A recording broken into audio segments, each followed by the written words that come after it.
दोस्तों, बहुत सारे लोगों ने पूछा है कि उम्र के हिसाब से बालों की क्या क्या बीमारियां होती हैं। वैसे तो मैं अलग अलग वीडियो में आपको बालों की सब बीमारियों के बारे में बता चुका हूं, लेकिन आज के वीडियो में हम स्पेशली बात करेंगे उम्र के हिसाब से कौन कौन सी बीमारियां होती हैं। बच्चों में कौन सी बीमारियां होती हैं, यंग अडल्ट में कौन सी बीमारियां होती हैं, प्री पुबर्टल एज में यानी टीन एज में कौन सी बीमारियां होती हैं और बड़े लोगों में कौन सी बीमारियां होती हैं। तो दोस्तों, हर उम्र की बीमारियों को जानेंगे। आप बने रहिए मेरे साथ इस वीडियो में।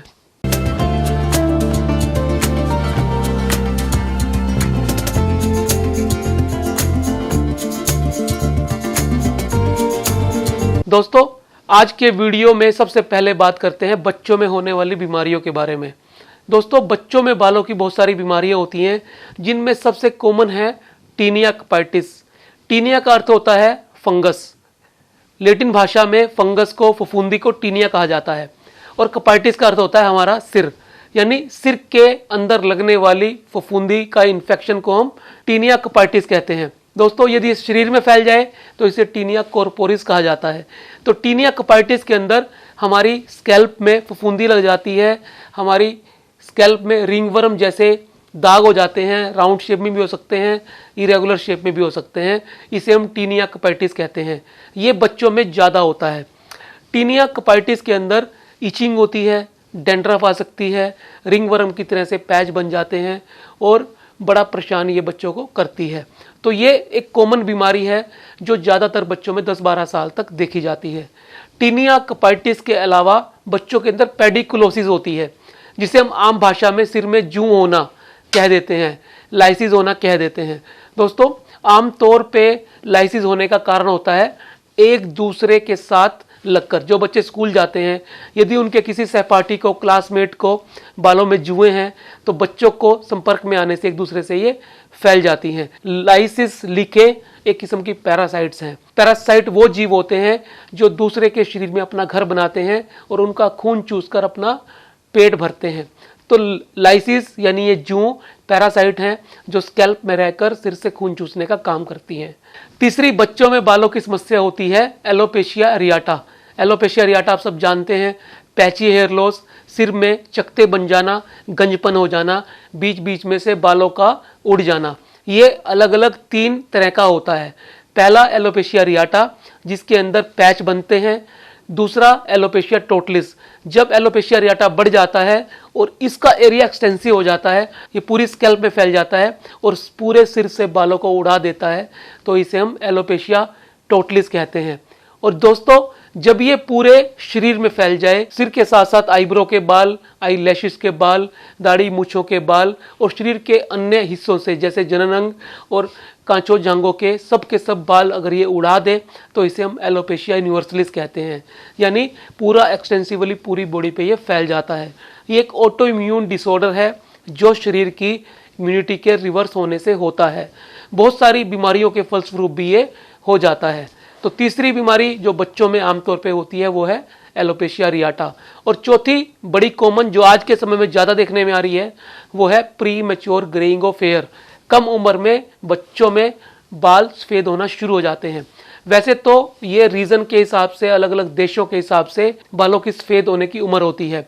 भारत के अंदर ये 30 साल है, यूरोप के अंदर ये 25 साल है, अफ्रीका के अंदर ये 35 साल है। दोस्तों, जब 30 साल से कम उम्र में बाल सफ़ेद हो जाते हैं तो उसे हम premature greying of hair कहते हैं। लेकिन आजकल ये छोटे बच्चों में, स्पेशली 8-10 साल से 15 साल के बच्चों में बहुत ज़्यादा तेज़ी से बढ़ती जा रही है। इसका कारण हमारा लाइफस्टाइल है, जिसमें फास्ट फूड का प्रचलन और ज़्यादा फ़ोन का इस्तेमाल है। दोस्तों, जब हम प्रकृति के संपर्क से दूर होते चले जाते हैं और अपने भोजन के अंदर वो सारे तत्व शामिल कर लेते हैं जो हमारी बॉडी के लिए नहीं बने हुए, जिससे बॉडी को पूरा पोषण नहीं मिलता, तो हम शरीर के अंदर बीमारियों को आमंत्रित करते हैं। प्री मैच्योर ग्रेइंग के साथ भी ऐसा ही होता है। मेलिनोसाइट सेल्स जो हमारी स्किन को और बालों को कलर देने का काम करती है, मेलानिन पिगमेंट के द्वारा वो मेलानोसाइट्स काम करना कम कर देती हैं और मेलानिन बनना कम हो जाता है। हालांकि ये जेनेटिक कारणों से भी होता है, लेकिन हमारे खान पान, रहन सहन, लाइफस्टाइल, एनवायरमेंटल फैक्टर्स का भी एक बहुत बड़ा रोल है, जिन पे काबू करके हम काफ़ी हद तक इनसे बच सकते हैं। बच्चों में ज़्यादातर ये 4 किस्म की बालों की समस्याएं होती हैं: एलोपेशिया रियाटा, पेडिकुलोसिस, प्रीमेच्योर ग्रेइंग और टीनिया कपाइटिस। और दोस्तों अब बात करते हैं प्री प्यूबर्टल एज की, यानी टीन एज की। 11-12 साल की उम्र से 18-19 साल तक होने वाली बीमारी ट्राइकोटिलोमेनिया, आपने अवश्य सुना होगा। ट्राइकोटिलोमेनिया वो बीमारी है जिसमें व्यक्ति अपने ही बालों को खींचना शुरू कर देता है। इसे आम भाषा में हेयर पुल डिसऑर्डर कहा जाता है। इसके अंदर व्यक्ति का सारा सिर गंजा होना शुरू हो जाता है, बाल्डनेस नजर आने लग जाती है और छोटे छोटे बाल सारे सिर पे नजर आते हैं। दोस्तों वैसे तो ये एक साइकेट्रिक डिसऑर्डर है जिसे मनोरोग चिकित्सक देखते हैं, लेकिन आजकल ट्राइकोलॉजिस्ट के पास भी, बालों के डॉक्टरों के पास भी इस तरह के पेशेंट बहुतायत में आते हैं। इसका मुख्य कारण किसी न किसी तनाव या डिप्रेशन का होना होता है। कई बार ऐसा पेशेंट अपने नाखून भी चबाता है, नेल बाइटिंग भी करता है और अपने बालों को खींचकर कई बार खा भी जाता है, जिसे हम ट्राइकोफेगी कहते हैं। दोस्तों बड़ी अजीब समस्या है, लेकिन प्रॉपर काउंसलिंग से, मेडिटेशन से और कुछ हर्बल मेडिसिन से इसका सही समय पे निदान होने पर इलाज किया जा सकता है। तो ये प्री प्यूबर्टल एज में होने वाली बीमारी है जो आमतौर पे 10-11 साल से लेकर 18-19 साल तक होती है, जिसे हम ट्राइकोटिलोमेनिया कहते हैं। और दोस्तों अब बात करते हैं यंग एडल्ट्स, यानी 18-19 साल से 25-30 साल तक होने वाली बालों की बीमारियां। इसमें आती है ट्रैक्शन एलोपेशिया। ट्रैक्शन एलोपेशिया बालों की वो समस्या है जब खींच पड़ने के कारण बालों की जो फ्रंटल हेयर लाइन होती है वो कम होनी शुरू हो जाती है। बाल फ्रंटोटेम्पोरल रीजन से कम हो जाते हैं, हेयर लाइन से कम हो जाते हैं खींच पड़ने के कारण। आपने अक्सर सिखों में ऐसा देखा होगा जो अपने बालों को बांधते हैं और पीछे की तरफ गुत्त बनाकर खींचते हैं, तो ये वाला एरिया, फ्रंट वाला एरिया खाली होना शुरू हो जाता है, जिसे हम ट्रैक्शन एलोपेशिया कहते हैं। ट्रैक्शन मैंने खिंचाव और एलोपेशिया मैंने गंजापन, जो ट्रैक्शन की वजह से हुआ गंजापन है। दोस्तों ये फीमेल में भी होता है। जो फीमेल चोटी करते हुए बालों को पीछे खींचती हैं या बालों को बहुत ज़्यादा खींचकर बांधती हैं या बालों में ज़्यादा एसेसरीज का यूज़ करती हैं, जैसे पिन, क्लच, इस तरह की चीज़ें, तो यदि आप इससे बचना चाहते हैं तो बालों को ढीला रखिए, बालों को ज़्यादा टाइट मत करिए। यंग एडल्ट्स में बालों की दूसरी बड़ी समस्या है सीबोरिक डर्मेटाइटिस, जिसके अंदर ऑयली ग्लैंड्स ज़्यादा एक्टिव हो जाती हैं। सेबेशियस ग्लैंड्स के द्वारा ज़्यादा सीबम बनता है, ज़्यादा तेल बनता है, वो ऑयली डेंड्रफ भी कर सकता है और बालों को पतला करके झड़ने का कारण भी बन सकता है और कम उम्र में बाल्डनेस के लिए जिम्मेदार भी हो सकता है। तो दोस्तों ट्रैक्शन एलोपेशिया, सीबोरिक डर्मेटाइटिस और इसके अलावा यदि कोई फीमेल्स है तो उसमें हिर्सुटिज्म की समस्या भी हो सकती है। हिर्सुटिज्म में चेहरे पे बाल आ जाते हैं, जिसे हम अनवांटेड हेयर्स कहते हैं। ऐसा इस वजह से होता है कि पॉलीसिस्टिक ओवेरियन सिंड्रोम यानी पीसीओडी की वजह से फीमेल्स की ओवरी के अंदर एस्ट्रोजन बनना कम हो जाता है, उसकी जगह टेस्टोस्टेरोन ले लेता है और टेस्टोस्टेरोन के बढ़ने से दाढ़ी पे बाल आ जाते हैं, जिसे हम हिर्सुटिज्म या अनवांटेड हेयर्स कहते हैं। दोस्तों ये एक बड़ी कॉमन समस्या है जो फीमेल्स में अक्सर देखने में आती है। यदि इसका समय से इलाज ना किया जाए तो आगे चलकर फीमेल्स को माँ बनने में भी दिक्कत होती है, कंसीव करने में भी दिक्कत होती है, तो इसलिए इसका समय से इलाज करना जरूरी हो जाता है। दोस्तों बात करते हैं अडल्टहुड यानी पोस्ट प्यूबर्टियल एज के अंदर बालों की समस्याओं के बारे में।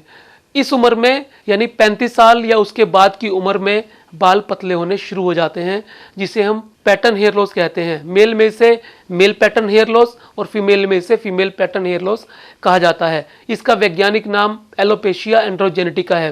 दोस्तों वैसे तो ये जेनेटिक कारणों से होता है, लेकिन इसके लिए और बहुत सारे फैक्टर भी जिम्मेदार हो सकते हैं। इसके अंदर बाल पतले होने शुरू हो जाते हैं। टेस्टोस्टेरोन हार्मोन की DHT डाई हाइड्रो टेस्टोस्टेरोन में कन्वर्शन की वजह से बाल पतले हो जाते हैं, कॉर्टेक्स श्रिंक हो जाता है, टर्मिनल हेयर यानी मोटा बाल बारीक बाल वेलस हेयर में बदल जाता है और ये इरिवर्सिबल होता है। जब ये बाल टर्मिनल से वेलस में बदलते हैं, बाल पतले होते हैं और धीरे धीरे जड़ खत्म होकर हमें गंजापन नजर आना शुरू हो जाता है, जिसे पैटर्न हेयर लॉस कहा जाता है। मेल पैटर्न हेयर लॉस में इसकी 7 ग्रेड्स होती हैं, जिसे हम नॉरवुड हैमिल्टन स्केल पे मापते हैं, और फीमेल में इसकी 3 अलग अलग ग्रेड्स होती हैं, जिसे हम लुडविग स्केल पे मापते हैं। दोस्तों इस गंजेपन का स्थायी इलाज हेयर ट्रांसप्लांट है और अस्थायी टेम्परेरी इलाज हेयर पैच और हेयर विग है। दोस्तों इस तरह से अडल्ट्स को होने वाली ये सबसे कॉमन समस्या है। इसके अलावा फीमेल्स में जो लंबे बाल रखती हैं, बाइपोलर हेयर यानी दो मुहे बालों की समस्या आप देख सकते हैं। दोस्तों ये थी वो सब बीमारियां जो आपको उम्र के हिसाब से होती हैं, बचपन में, टीनेज में, जवानी में और बढ़ती उम्र के साथ। इसके अलावा बालों की कुछ ऐसी बीमारियां हैं जो कभी भी और किसी भी उम्र में देखी जा सकती हैं, जैसे डैंड्रफ का होना जिसे हम पिट्रियासिस कपाइटिस कहते हैं। इसके अलावा हेयर फॉल जिसे हम टेलोजन इफ्लियम कहते हैं, जो किसी भी उम्र में हो सकता है, जिसके बहुत सारे कारण होते हैं। दोस्तों ये थी वो सारी बालों की कॉमन समस्याएं जिसकी हमने आज चर्चा की है। ये सारी उम्र के हिसाब से कैसे होती हैं, आपने इस वीडियो में ये समझने का प्रयास किया है। मैं उम्मीद करता हूं आपको ये वीडियो अच्छे लग रहे होंगे। अगर आपको लगता है ये औरों के भी काम आ सकते हैं तो लाइक, कमेंट और शेयर अवश्य करें। जिस विषय पर आप चाहते हैं हम आपके लिए वीडियो बनाऊं उसे कमेंट में अवश्य लिख दें। नमस्कार।